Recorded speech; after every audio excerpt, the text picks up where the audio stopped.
report ni nyingi, headline pia ni nyingi, lakini ukweli ni ukweli, huwezi kuficha. Unaweza kuandika ripoti yoyote, unaweza kuweka headline yoyote. Ukweli ni kwamba unga ilikuwa 250, leo unga ni 120, 140.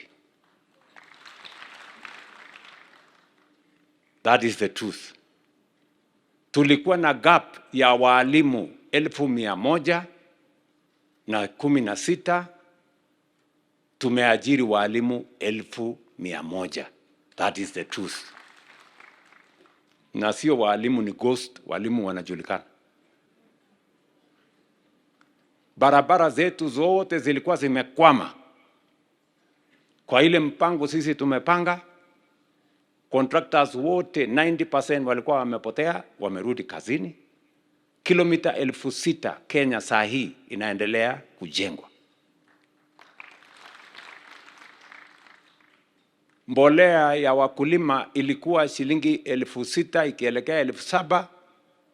Leo mbolea ni shilingi 2,500.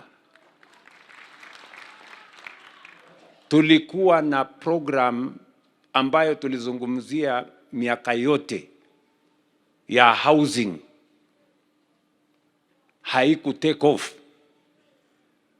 Kwa miaka mitatu tunajenga nyumba 1,240